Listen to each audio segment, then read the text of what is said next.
Good evening, everybody. Welcome to another edition of Inside the Pigskin. Yes, indeed. Pigskin Thanksgiving Day football storylines. Got the dream team here tonight. Of course, Steve Ballester is also part of it, but him and Travis go ahead rotate weeks. Glad to have Bo Crouch. Welcome back, Bo. Thanks for having me, guys. You're welcome, Coach Bono. Yes, sir. Good to be here. Mel Farr Jr. How's that computer working, man? Working fine now, it seems. Beautiful. And Everybody Travis doing? Sherlock. Sorry I'm late. Oh, that's okay. It's all good. And Travis Sherlock Holmes. Happy to be back. All right, we're gonna have a pretty good show. And actually, Smoking Jeremy B, you could come on with a better show with what we're gonna lead off. I was thinking about you on this one, and just Candy put in the chat here about our line here to get merchandise. So it's in the chat room if you want to get any South Florida Tribune or Motor City Manmouth. Then there you go. You'll have the link to it. All right, well, let's start. In the spirit of Thanksgiving, folks, Turkey Day. The Lions are enjoying the fruits of labor from Matt Patricia. Bill Belichick said via the Let's Go podcast. So I don't know what to think of that one, Poe, but you know what? Have at it. What? Exactly. Fruits of labor from Matt Patricia. Yeah, I don't know about all that, but I do like what they've built. But I don't think Patricia had a lot to do with it. Okay, fair enough. Ken, the best time to insert it is on Thanksgiving, because we're trying to identify turkeys. And I'm not knocking anybody. I'm just saying turkey is all in the spirit of this holiday. What do you think, Coach? You think Patricia had anything to do with the Lions' success? Well, I misread the question. I thought we were talking about whether or not they would snap their Well, that's next. It's in there. Okay. Yeah, I do. There's some foundational things there still in that building that got done because of Matt's leadership and direction that the fans don't get to see. They completely redid that facility. From the time I left which was under Jim Caldwell, and then when I came back in the 2019 season under Matt Patricia, the guts of that building, which are where the players, what the players use on a daily basis, right? I'm talking about the meeting rooms, just the signage in the hallways. They built an entire new prehab facility, not rehab, prehab. So like the chambers, the pods that you laying in the salt water. They got like 4 or 5 of them. Infrared treatment beds. They brought people in to work in the nutrition department. They brought people to work in that prehab.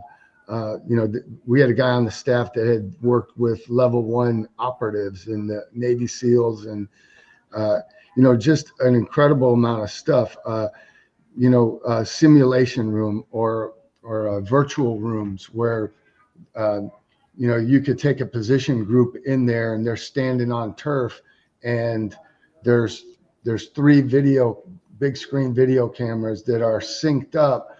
So when you stand in there, it's like you're part of the game. And because it's a meeting room, that doesn't, you don't sacrifice practice time. So all of these things, the weight room got expanded, the practice fields got redone.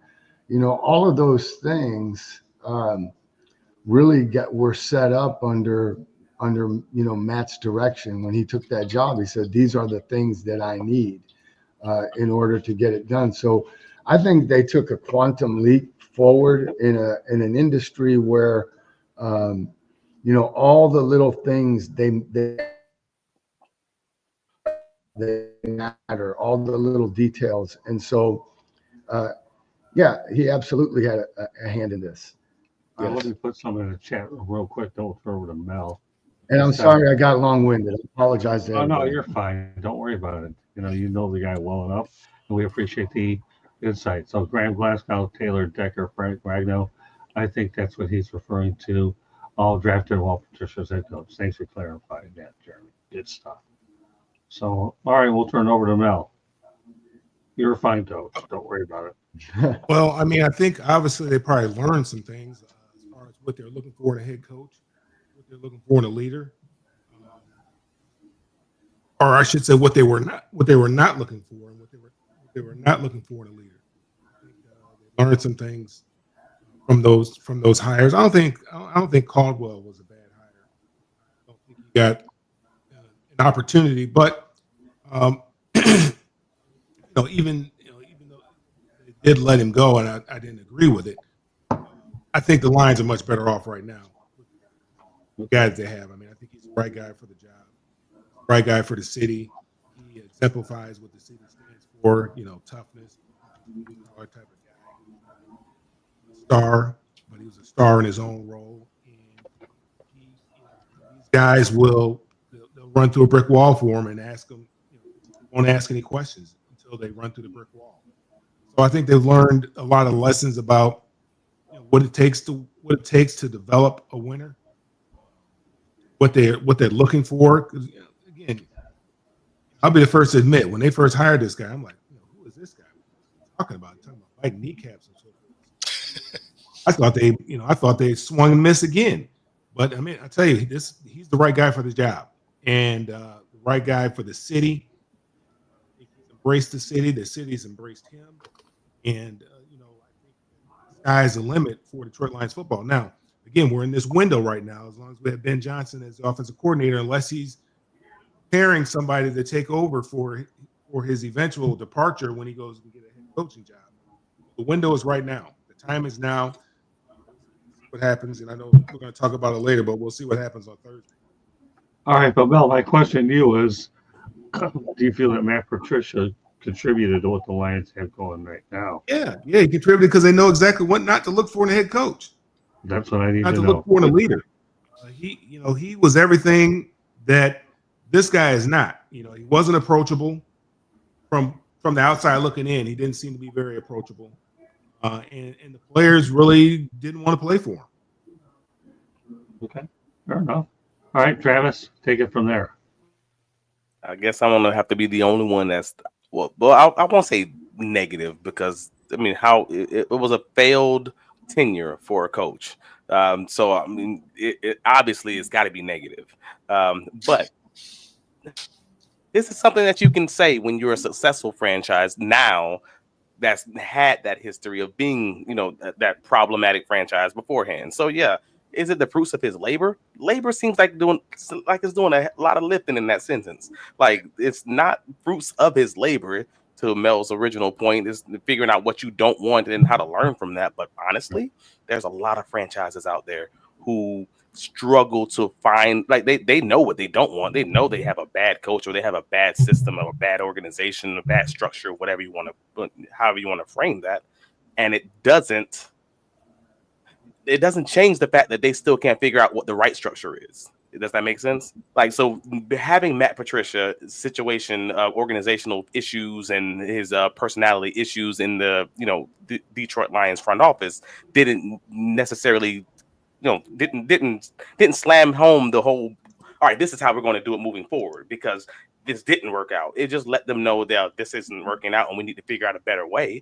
I'm happy they did land on that better way, having that organizational structure of hiring, these 5-6 guys to help us hire this, EVP, hire the head coach, hire the GM, going that route. Like, I'm happy they landed on that.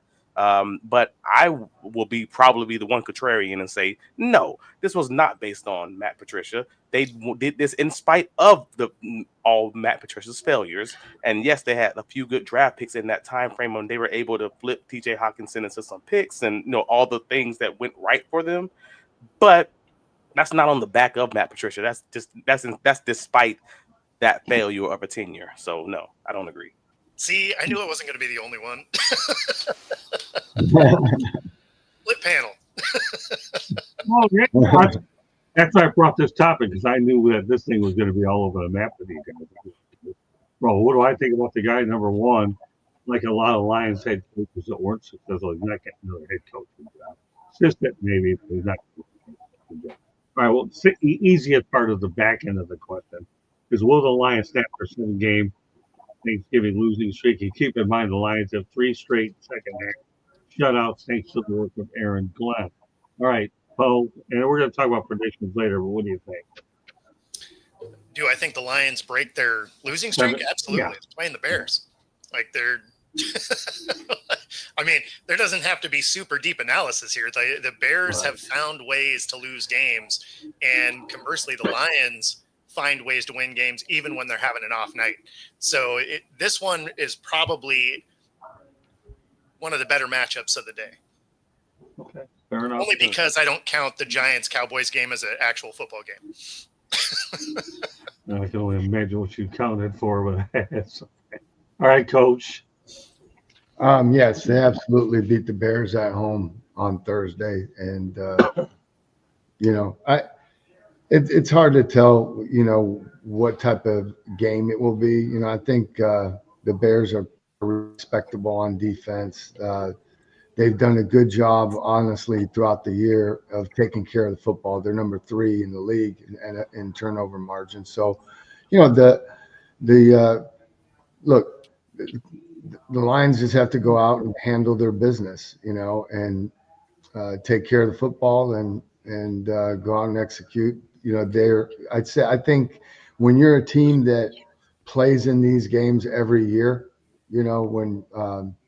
I think there's an advantage to that as well, knowing that game's going to be at home and kind of how to manage the week going into it with all of, not just the practice, but all of the other stuff that happens. These players have their families coming in from out of town for Thanksgiving, and there's a lot of outside of the, building influences on the players that, you have to be, as an organization, prepared to handle that stuff. And the Bears have that too, you know what I mean? But I just think that is a significant home field advantage as there is in the National Football League year in and year out. Well, as I mentioned before, Aaron Glenn has done a good job the last 3 games with the team shutting out the other opposition in the second half. So we'll turn over to Mel. Yeah, I think they do. Like Coach said, they just have to go out there and take care of their business. Now, the Chicago has to play a perfect game in order for them to win. They are an inferior football team.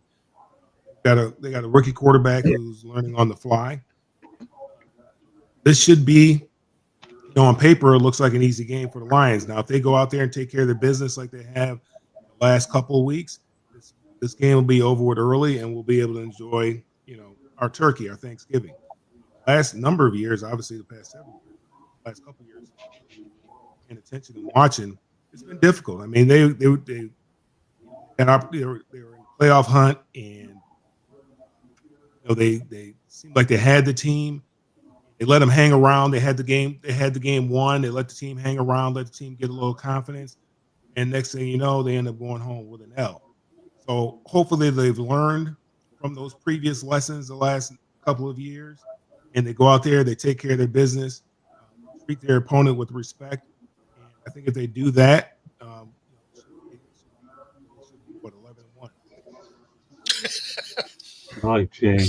Yeah, he's really giving you the biggest compliment on the Mel's audio. Is like the Bears offense, sometimes there, sometimes not. I don't know about your computer update, but they're not working tonight. That's fantastic. Yeah. Let's go to this comment. Since Aiden Hutchinson was hurt, the Lions have given up 27 points in the second half. That's against 16. That's a good point, Jeremy. We always know that. But one of those teams is not even a football team in the Jaguars. Come on, man. Like, they didn't even play that week. They just, nah, it's fine. This one, obviously, the Lions should be favored.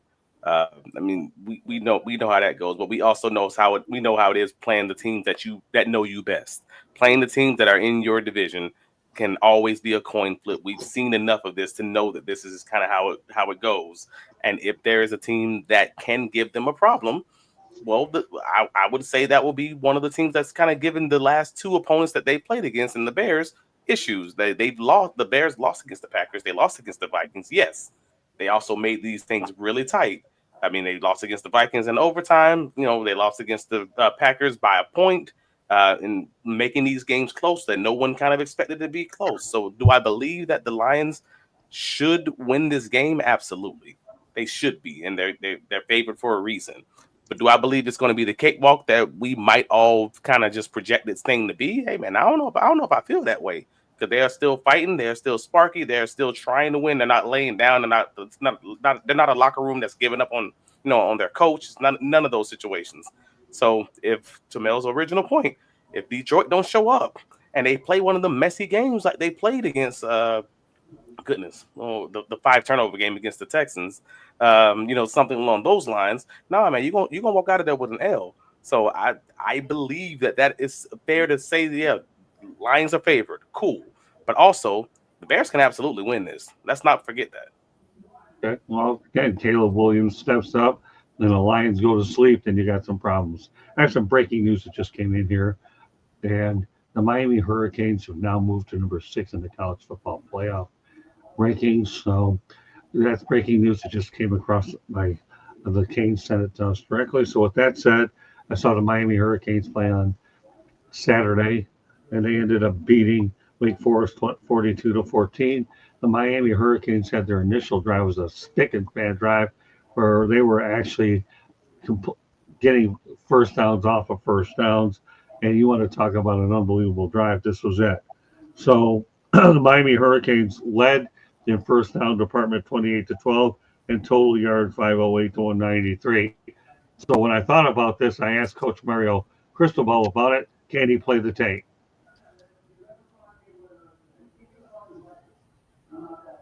Mario, the one thing I noticed that you were doing effectively was your ability to get first downs on first downs. So did that enable you to really open up the playbook a lot, knowing that you didn't have to go 2 or 3 downs, and you were that efficient on first down to create a lot of things? I mean, all year long, it's been a pretty good characteristic of what we do offensively.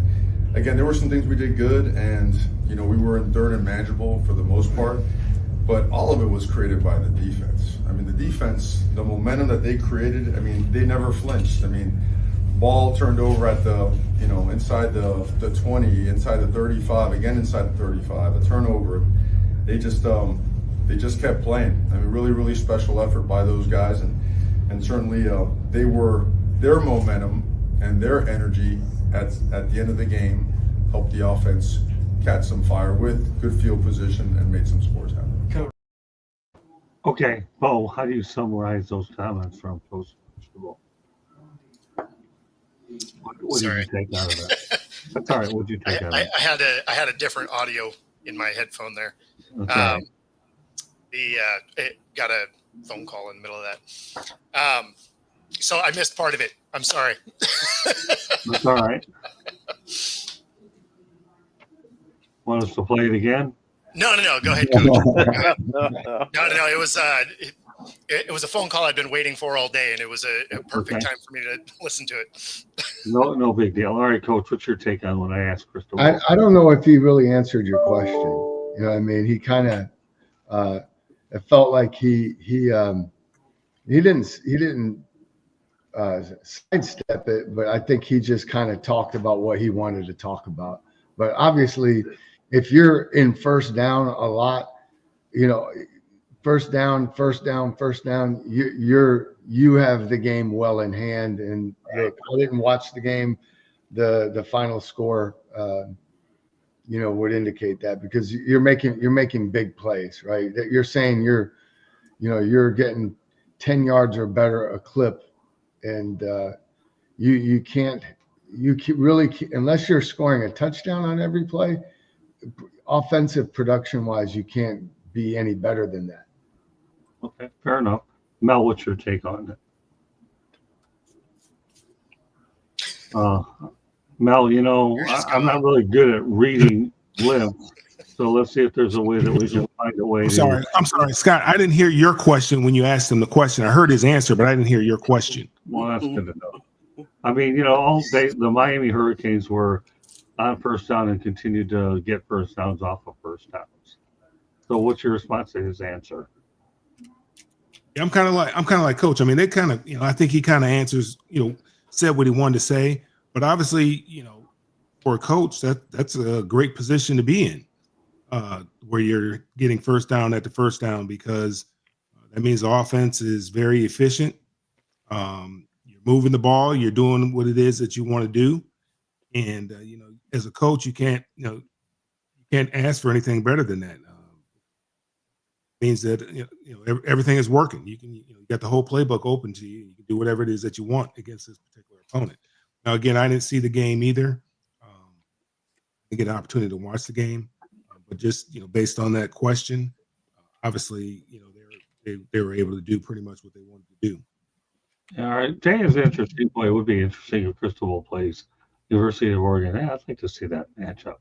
Well, I will tell if we ever do. All right, Travis, some thoughts. I mean, to everybody, everyone else have already kind of made the point that he didn't really answer the question that you asked. But we all kind of we all kind of know the answer. If you're getting those first downs if you're getting a first down of play, basically, the vast majority of your first downs, no one cares about your third down conversion rate. No one cares about your fourth down conversion rate. All this whole game at that point comes down to is red zone and red zone and touchdowns. And with time of possession in that game was basically equal, 30 minutes on each side. But if you're driving that religiously, cool, you're going to win. And the stats, everything kind of just showed that this was a dominating victory for Miami. Like, I mean, you're winning by what, 28, nearly 30 points. You got more than double the first downs, 27-12. 508 yards to 193. Like, this isn't close. And that's exactly what you'd expect if you're picking up first downs as religiously as that. So no, he didn't answer your question. But that's what happens when you're in front of the media and you got these stats that you got to get off. And then he's reading what he wants to read. Cool. At the end of all of it, that's what you want to be, that kind of super explosive offense that's able to pick up first downs at a chunk plays like this. So good job, UM. That feels gross coming out of my mouth, but it is what it is.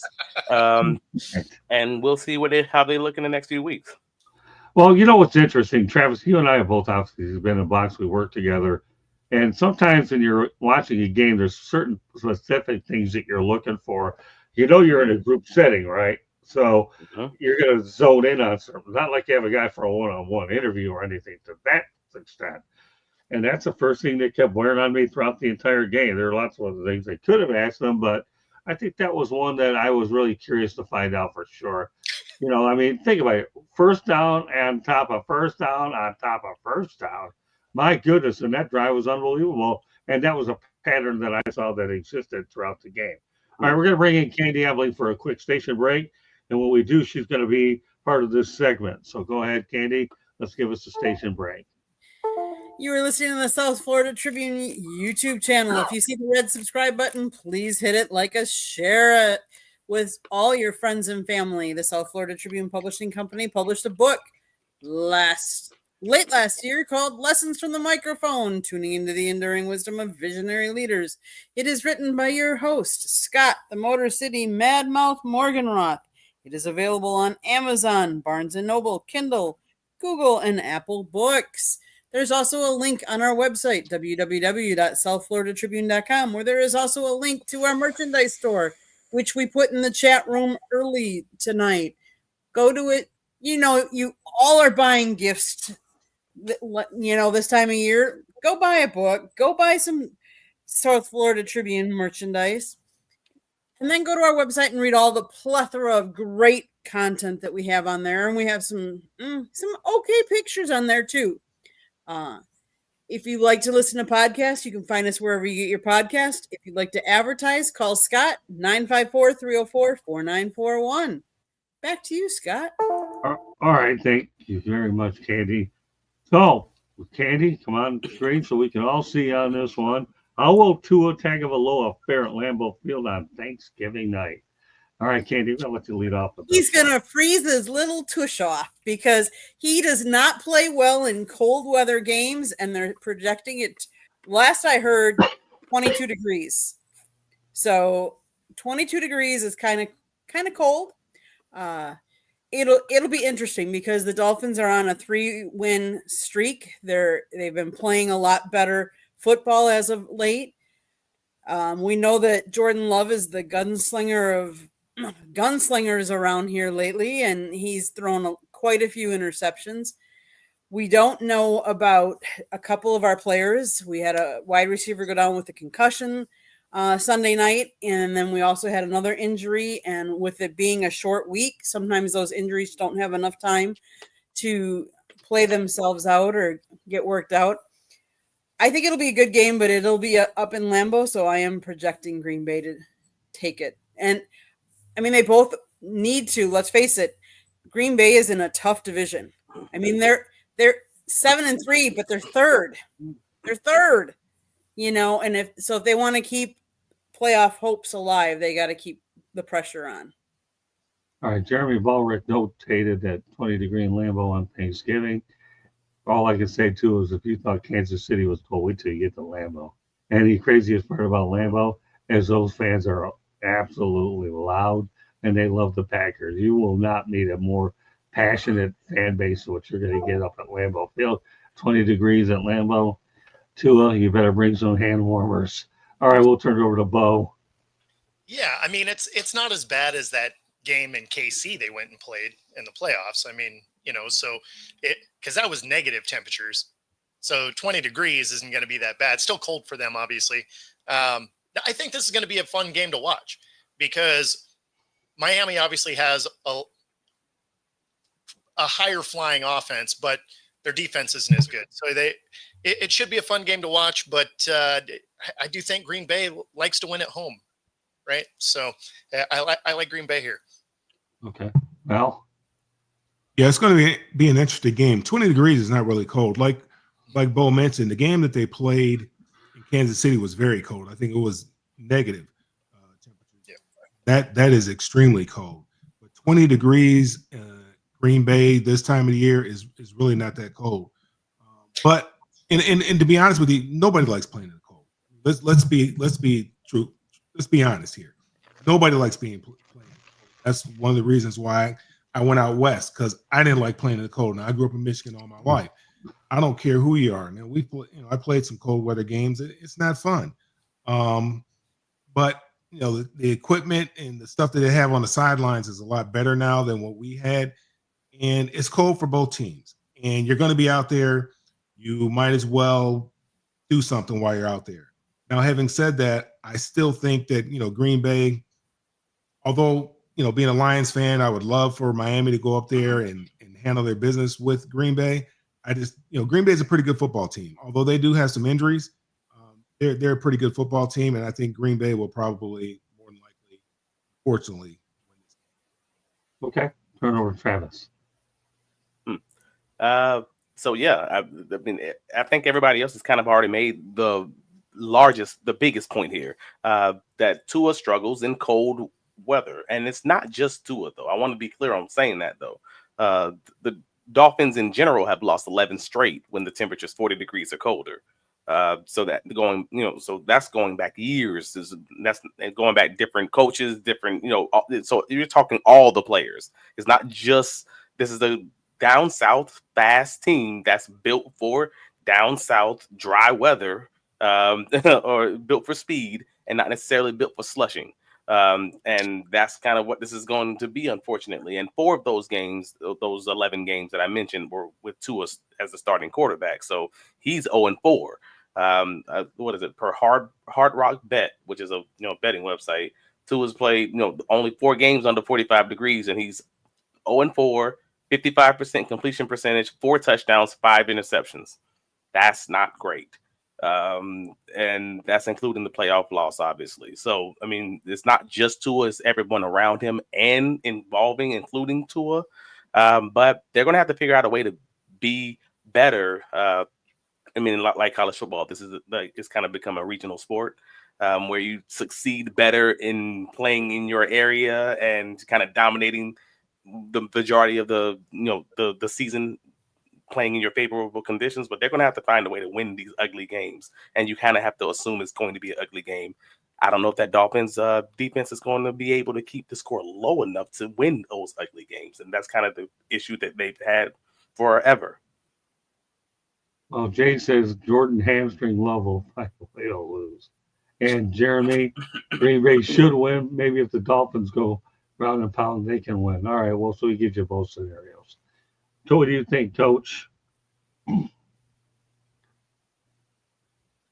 course, now you're on mute, so.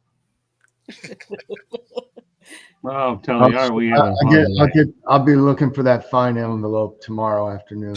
That's all right. Don't worry about it. I was just saying that I think I believe that the Packers will win this game. I like what Mel said about nobody really does like to play in the cold. I agree with that wholeheartedly. Yeah. And I also agree with what he said in terms of like the equipment and stuff that they have on the sidelines makes it a lot different nowadays than it was, than it was even 10 years ago. I mean, those sideline heaters and all the stuff they have, you can stay warm, but you don't want to be on the field a great length of time. I mean, you can take your helmets off now because they have the helmet heaters. We didn't have helmet heaters. I would, yeah, exactly. On. If you want your helmet to stay warm, you better keep it on. Yeah, and it's always going to be an advantage when you have one extreme weather team traveling to play another extreme weather team. But I would rather be a warm weather team playing in the cold than a cold weather team having to play in the real heat. I think that's a more than just a mental attitude thing. That's you're not used to that heat and the sweat. It's you're done. Guys start cramping and all that stuff. One of the things that and I always look at this time of year, but one of the things that I just so everybody knows that the NFL always pays attention to in terms of measurables for the quarterback position, especially is the hand measurement. And they all get measured at the All-Star games and then at the combine. And the hand measurement is from the tip of the pinky to the tip of the thumb, hand fully extended. So one thing I wanted to look at was Tua's hand measurement. Is he's got a 10-inch hand. That's not the biggest in the league, but that's a healthy hand size measurement, especially for a guy that we don't typically think of him as having a really big stature. So look, he has the only way you get better at playing in these type of games is playing in them. I think he'll fare decently well because hopefully he's learned from some of his past experience, and hopefully that his teammates around him will do the same thing. But I still think Green Bay will win. Jordan Love, by comparison, he's a 10.5-inch hand measurement. And again, that quarterback, think about he's handling the ball on every single offensive play. When it's cold, man, that thing's harder to hang on to. Definitely big hands is an advantage. Great stuff. Yeah. Once again, I'm going to go with the Packers to win the game. I think Tua is going to get humbled by Lambeau Field. Anytime you go into Lambeau Field for the first time, it's definitely an experience for sure. All right, Candy, stay on. We got another segment that ideally suits you as well. Should the Dallas Cowboys bring back Mike McCarthy next season? We'll start off with Candy. No, I don't think so, because I don't think he's motivated them. I think he's lost the locker room. I think they're not playing as well for him. Sometimes you need to change, and I think they need to move on from Mike McCarthy at this point. Okay, fair enough. What do you think, Bo? Yeah, I think it was mostly they weren't planning on firing him during the season. And if you just out and out say he's not coming back, there's no reason to keep him on the field. So I think this was more of the shell game of, oh, yeah, no, there's a chance he can come back so that you don't have to fire him today. Because otherwise you do lose the locker room if you're like, oh, yeah, he's definitely gone and you still got 6 weeks to go. Like it's a bad look, right? So I think this was more of trying to keep things intact than it was McCarthy's actually coming back. Fair enough. What do you think, Mel? I don't think you can. I mean, if they were going to bring him back, they would have extended his contract. I don't think you can now. He's been a lame duck coach. I mean, granted, a lot of the Cowboys' issues may not necessarily be his fault, but I don't know how you can bring him back and keep your fan base happy. Now, if anybody can do it, it's Jerry Jones. But again, all this is really much to do about nothing. It's just fodder for us to continue to talk about the Cowboys. So, I mean, I think Jerry Jones gave the guy the question so he can answer the question. I mean, come on now. That's all it is. I mean, it really doesn't, it's really, everybody knows he's going to be fired. And so for him to say what he said, if he had that much confidence in him, he would have extended his contract last year. He would have added a year or two on his contract and not make him, coach out the final year of his contract. It just doesn't make any sense. I mean, I think the last guy he did that to was it Jason Garrett. I think he made Jason Garrett do the same thing. And Jason Garrett's going to be a great coach. He's going to coach for a long time. And he ends up getting fired. So why would I believe that he would keep Mike McCarthy? Good point. Sorry, Travis. I have an answer because he's Jerry Jones, and that man is a wild boy, and he flies by the seat of his own pants. He does whatever he wants to. It don't have to make football sense. It don't got to make common sense. It don't got to make sense at all. It just needs to keep him in the front of this media. I don't know what to call it. This monster. As long as people are talking about him, as long as we are talking about the fact that he made them dumb comments on that radio show after that victory, then that man feels like he is winning. Unfortunately, that is who Jerry, whatever his middle name, Jones is. And yeah, that's kind of where that lands. Like, should he do it? Absolutely. For the sake of America, absolutely. I hope he does, and give us this cannon fodder for the next 12 months. But no, realistically, there's no world where he should truly be Mike McCarthy be the head coach of the Dallas Cowboys in 2025.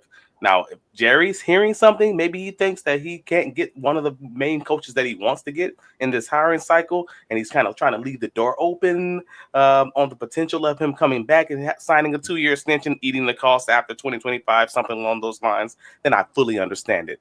I just don't know that I believe that Jerry's 2 steps ahead of everybody else and making that comment on this radio show. I think that's just him just regurgitating words because they just won a game and he was excited.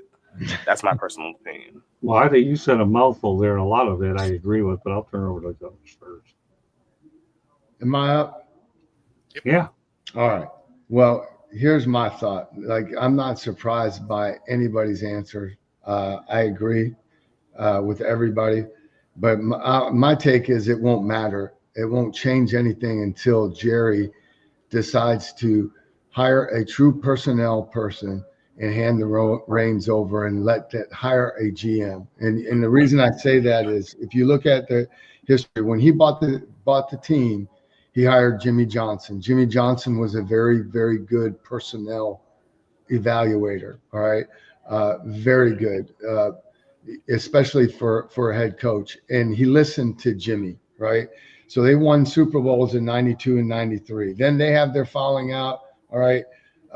He brings Barry Switzer in, and now Jerry starts to kind of take control. Barry wins, 1 Super Bowl in 95. He flames out. So since that time, he's had 6 head coaches, right? He's had Chan Gailey, Dave Campo, Bill Parcells, Wade Phillips, Jason Garrett, and now Mike McCarthy, right? In that 28 years, they've made the playoffs 13 times.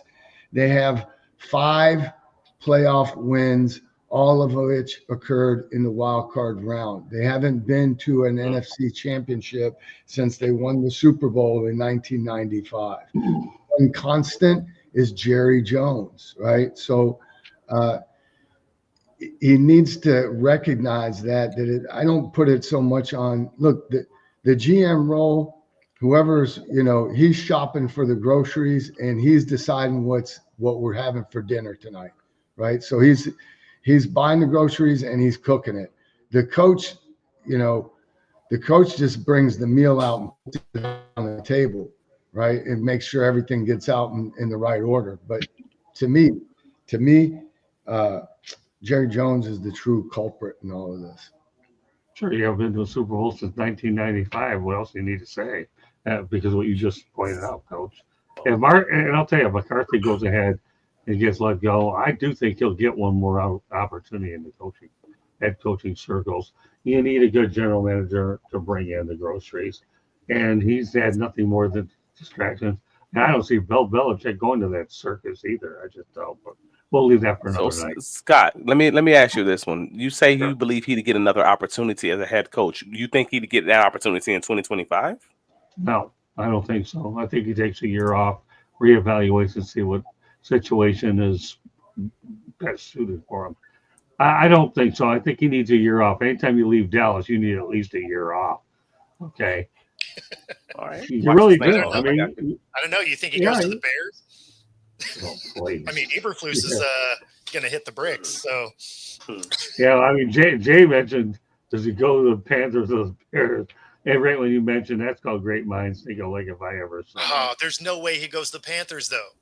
No, like he actually wins games and has a chance to make it through a season. I don't know that the Panthers is the answer. I mean, plus they're not going to get rid of you're not going to get rid of Canellis and go hire McCarthy. No, I think the biggest mistake the Cowboys made was they should have hired Dan Quinn when they had him. But that's for another point. He's done a decent job in Washington, but that's still a 2 or 3 year build. It really, really is. So, all right, now let's go. We're going to get to predictions in a few moments, but the Kansas City Chiefs have had 10 straight seasons with at least 10 wins. We know Andy Reid is definitely the reason why. Candy, what are your thoughts about the Chiefs? They know how to win, although this year they're winning ugly a lot. But winning ugly is still winning. Right. It means you find a way to win. Despite whatever is going on. Detroit throws 5 interceptions in one game, Goff, and they still found a way to win. Like, it just, winners find a way. And when you have a good culture, when you have stability at the coaching ranks as Andy Reid has had, and same quarterback, he's going to be a first ballot Hall of Fame quarterback. I mean, you do well. And they're proving that, they have a good tight end. They have, do they have issues? Do they have injuries? Of course, it's a football team. They play how many games?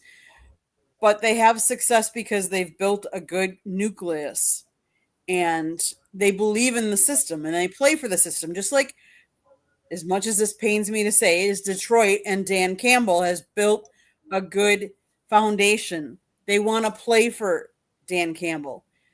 You can't always say that about all of the teams and all the different coaches that are out there. But Andy Reid's built something special there. Oh. Yeah, you also got to keep in mind that when Alex Smith was there, it was still a good team, right? Like it wasn't a team of scrubs before Mahomes got there. So, it was being built into a nice team, and then Mahomes gets there and they were able to build on it. So, it's impressive. And what they're doing right now, the defense is picking up the slack where the offense hasn't been there. Now, the offense has gotten better as the year's gone on, but it's been impressive. Some of the wins that they've gotten, like Candy said, just finding ways to win. Like some of it's been situational, some of it has been luck, but here you are with one loss. Mel? Yeah, obviously they're a championship caliber football team. They're finding ways to win. Ugly win, I'll take that over a pretty loss, whatever that means. But they, obviously they would like to win more decisively, but they have to understand, when teams play them, that's their Super Bowl. Because they are the 2-time defending Super Bowl champions. So they're going to get the best out of whoever it is that they're going up against. And it doesn't matter what their record is, but because they are the 2-time defending Super Bowl champion.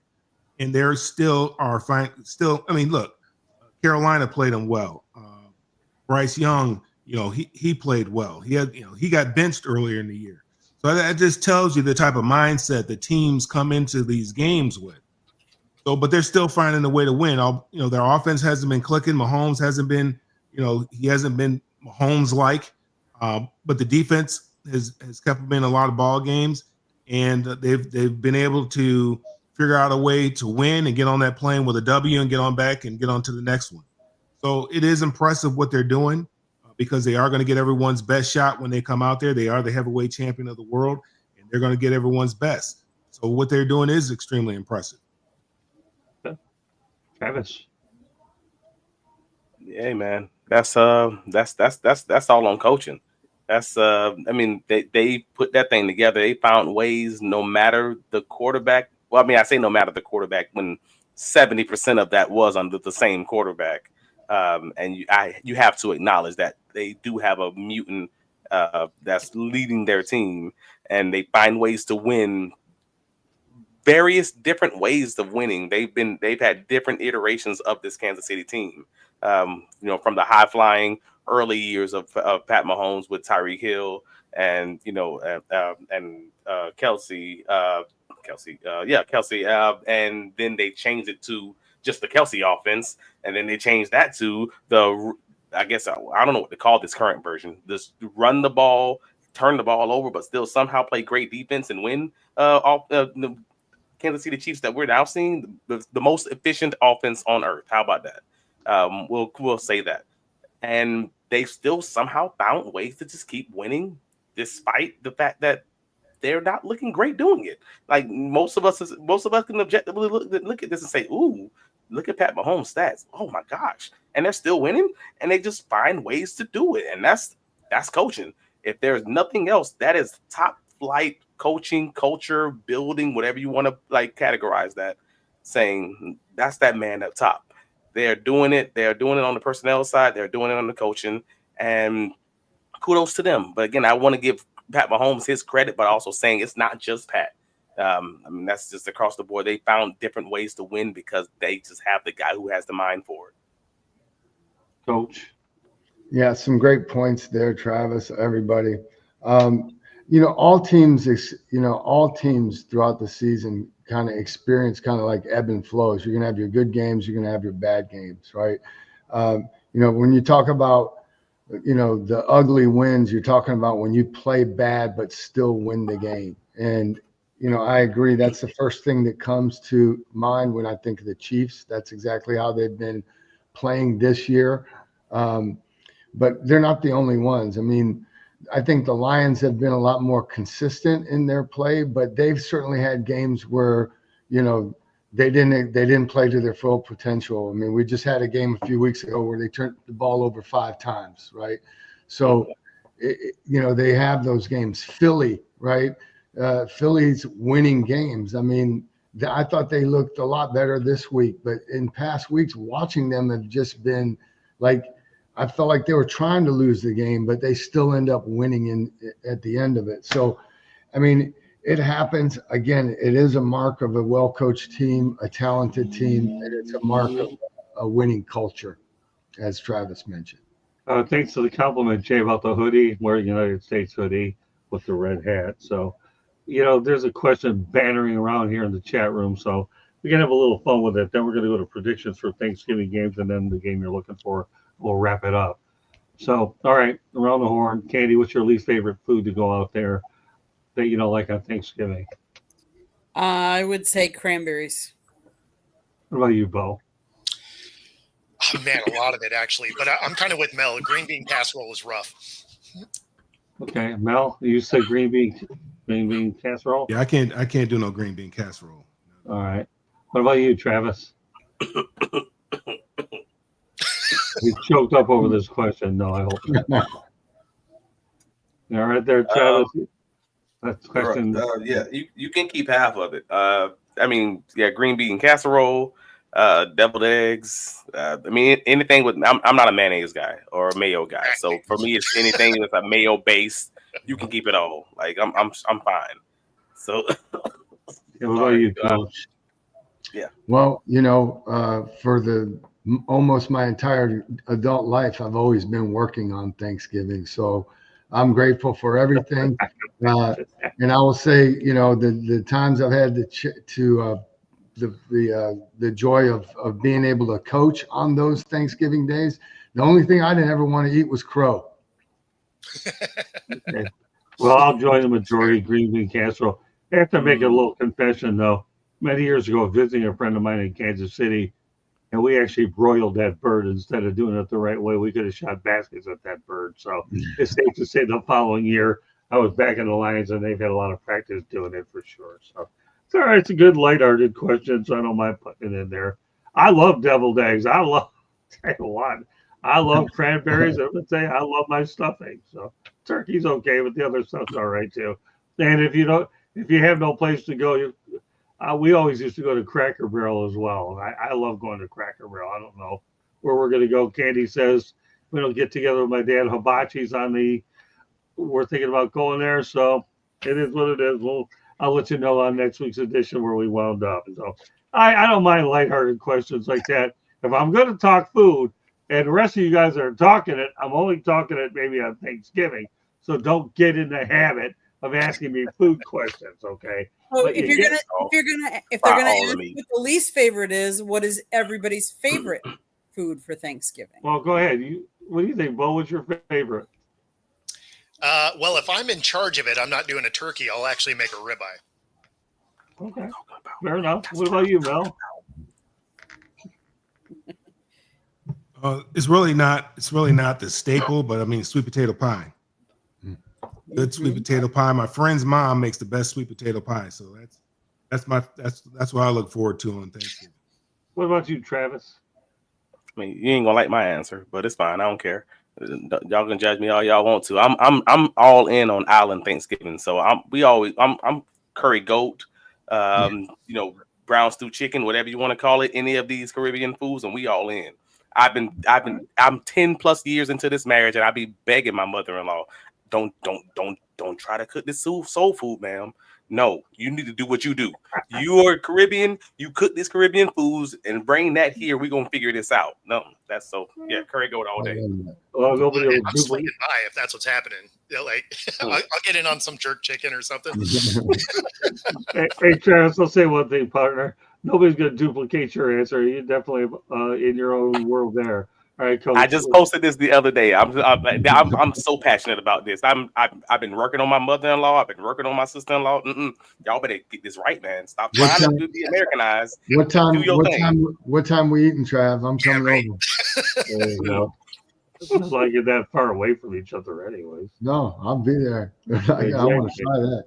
I'm gonna go pumpkin pie with a nice healthy scoop of Cool Whip. Okay. Well, you know what? I'll go with cranberries and stuffing. I love that stuffing. Oh my goodness! All right. Now, Scott, you guys really aren't going to like this. Most of you guys won't like this, but really, for the main dish, what I really like, you're really not going to like this, is chitlins. Oh, absolutely. No. Oh, absolutely. Yeah. Come on, Travis. You're down south, boy, man. Come on now. And I've never been that down south. I just been just down south enough. And he's Caribbean down south, and he's not far enough south. That's all right. I'm suburbs down south. Yes. All right. So a message to the chat room. We normally don't talk food, but I'm giving you a mulligan because it's Thanksgiving. Just remember that. All right. Now let's stay with Thanksgiving. We'll make this really short and sweet. Predictions for Thanksgiving games. We're going to go around the horn. Katie, Lions, Bears. Who do you have? Lions. Okay. Giants, Cowboys. Oh, that one's tougher. I'm going to say Cowboys. Okay. Not like I have to really ask you this one. Dolphins and Packers. Okay. All right, Bo. I mean, Lions. Going with the Cowboys.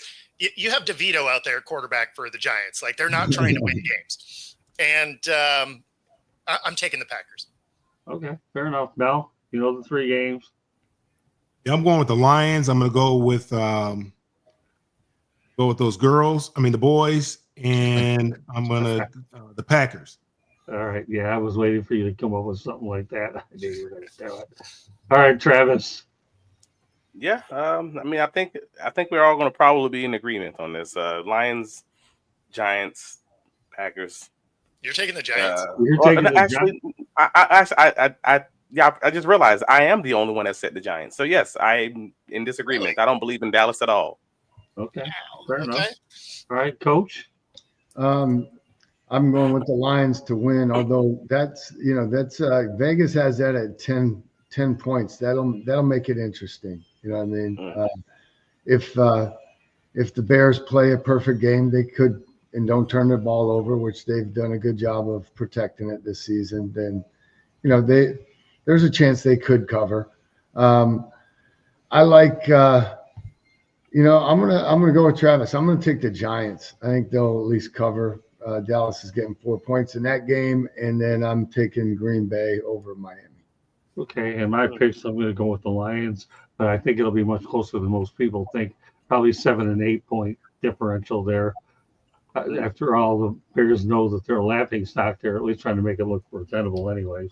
I have to go with the Cowboys. I'll give McCarthy every win that he has to get. He's working very hard for them, and they haven't come as frequent as they did the last 3 years when he went 12-5. And I have to go with the Packers for sure.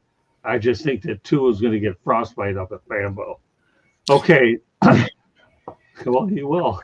If you've ever been to Lambeau Field, it's an incredible place, but it gets incredibly cold. All right, now our final topic for the night, the game you're looking forward to watching. And keep in mind, Michigan and Ohio State is this weekend as well. So we'll start off with Candy. I'm gonna go with Packers Dolphins. I think I want to see that game. That's gonna be my game. I want to watch. Okay, Bo. Eagles Ravens. That's Okay. going to be a fantastic game. All right, Mel. Yeah, I'm with Bo. That was my game too. The Eagles and the Ravens. I think that's going to be a good game. And then San Francisco Buffalo is going to be a good game too. Okay. Travis. I'm not 100% sure that I have one. I'm just being honest with you. Yeah, I don't know. Maybe Colorado, Oklahoma State, but Okay. I'm just going to be watching everything. Okay. I don't know. What about you, Coach? I can't imagine you're going to watch Florida State, right? No, I'm. My initial one was Philly and Baltimore. I think that's going to be a great game. But since everyone else has mentioned that one, another game that I think's interesting is Pittsburgh at Cincinnati. Since Bengals are kind of that wounded animal now. They are, they're favored right now by 3, but that should be a good, AFC, battle. So I'm looking forward to that one. Yeah, I know. What's funny about that one is we're talking about championship teams finding ways to win. They have found ways to lose. Oh, did my mic blank out there? Basically, what I said was we were talking about championship teams finding ways to win, and the Bengals have found ways to lose this year. Okay. So that's why I think it's weird that the Bengals are favored there. Well, it's worth noting for Coach Bono. I know we're not going to turn this into a topic, but Florida State got their second win of the year by beating Charleston Southern. Is that what it was? So they improved to 2-9 in Charleston Southern. Charleston what? Charleston Southern was 1-11 going into that. All right. So there you go. Hey, hi. 1-10. They now finished their season at 1-11. So. Hi, Aunt Rhea. Thanks for popping in. All right. Well, I'll tell you what. Mine is obviously Miami at Syracuse. If the Hurricanes win, they go to the ACC championship game. And yes, I'd like to see how the Lions fare against the Bears, see if they can snap that losing streak. But, if I get a chance, I will watch Florida State and Florida. And I'll tell you one thing, what we talked about last week on the show, the Florida Gators are starting to play much better. And they did so last weekend when they ended up beating Ole Miss. So watch out for the Florida Gators. They're starting to go out there and make some noise. And the Michigan Wolverines, and we'll probably talk about it in more detail, were able to get Bryce Underwood. They had a big booster there, and thanks to Tom Brady. So it'll be hopefully the Wolverines next year will have a much better quarterback and get this program turned around. So with that said, Candy, take us home. I do want to say I am kind of interested, although I'm kind of scared for the Wisconsin-Minnesota game because Wisconsin has a bowl record on the ropes 22 years in a row. And if they don't beat Minnesota, they will not go to a bowl. And so that bowl streak will end.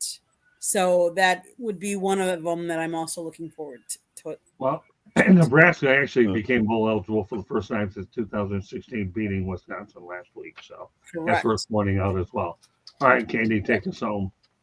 So you're listening to the South Florida Tribune YouTube channel. If you see the red subscribe button, that means you have not subscribed. Please do so and share us with all your friends and family. If you like to listen to podcasts, you can find us wherever you get your podcasts. Monday nights, we typically talk baseball. Tuesday nights, we talk football.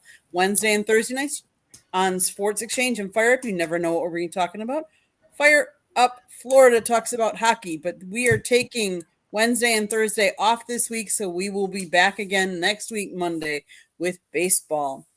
If you want to sponsor a show or advertise, call Scott 954-304-4941.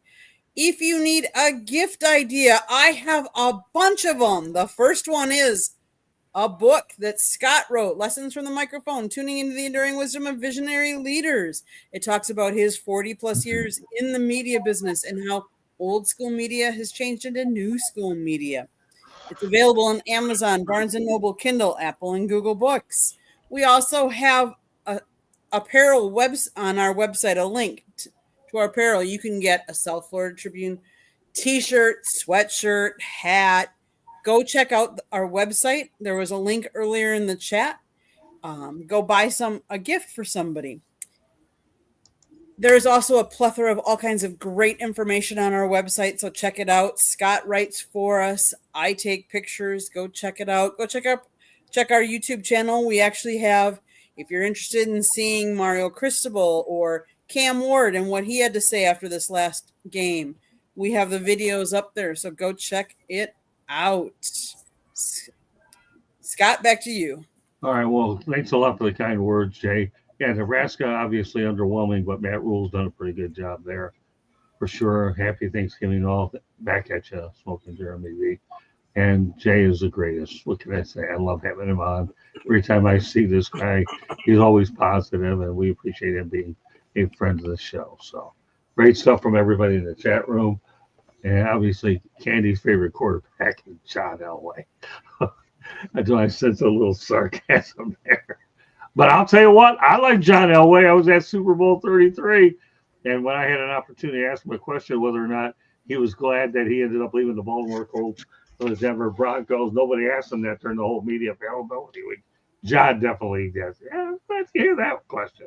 Not bragging about it, but, so many people talk about his career, but remember, he didn't want no part of Robert Irsay and landed with the Denver Broncos. We all know how that turned out, so. Meanwhile, with this point, Bo, why don't you let everybody know how they can get a hold of you?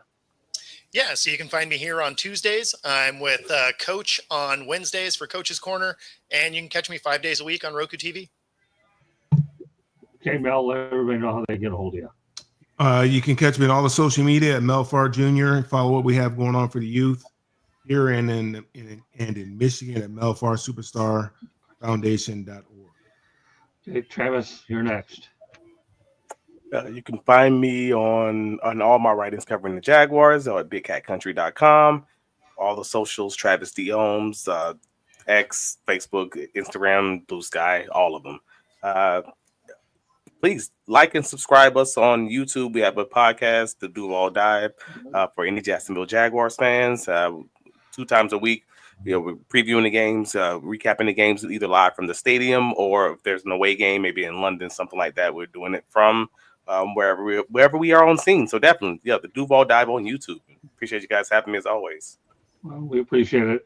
Travis and Steve Ballesteri rotate in alternate weeks, and we think both Travis and Steve Ballesteri are two of the best in the business. All right, Coach, let everybody know how they get a hold of you. Yeah, you can see me here on Tuesdays, as Bo mentioned, with him on Coach's Corner on Wednesdays at 4 o'clock Eastern time. Social media is kind of sparse. I'm up on LinkedIn. Outside of that, this Thursday, you can, if you really need me, call me. I'll be at Travis's house for Thanksgiving dinner. And, Trav, I'll bring the bacon. That is funny. Hey, I'll say this much before we leave for the night. Coach has come a long way. I remember we brought this guy in at the beginning, but then as time goes on, he's loosened up and he's done an unbelievable job. In fact, Coach and Melfar have gotten reps, have done well, and Travis, you've made improvement. Well, all you are nothing but a pro. So what can I say? I like this cleanup spot too, Scott. So Okay. I'll keep it in mind. I'm sure you do. But meanwhile, I want to thank everybody in the chat room. They know who they are. Smoking Jeremy B, Jay, Joshua, Dor, and the rest that chimed in earlier for participating in tonight's show. I want to wish everybody a happy Thanksgiving. Spend time with your family, your friends, and just be safe. That's all that matters, because at this time of the year, we have a lot to be thankful for. If I'm wearing this shirt, sure, why not? Let's wear the stars and stripes in these colors, because we should be proud of where we live. So on behalf of Candy Ebling, Bo Crouch, Melfar Jr., Travis Holmes, and Coach Bono, my name is Scott Morgan, Route the Motor City Madman. Thank you for joining us, and we will be back next Tuesday night on Inside the Pigskin. Good night, everybody, and happy Thanksgiving, and looking forward to giving you more great stuff to work with. One last thing before we go. Matt Brown has been fired by the North Carolina Tar Heels. We'll get into more of that when we talk probably next week. So good night, everybody. Happy Thanksgiving and enjoy the games. Happy Thanksgiving. happy Thanksgiving, everyone.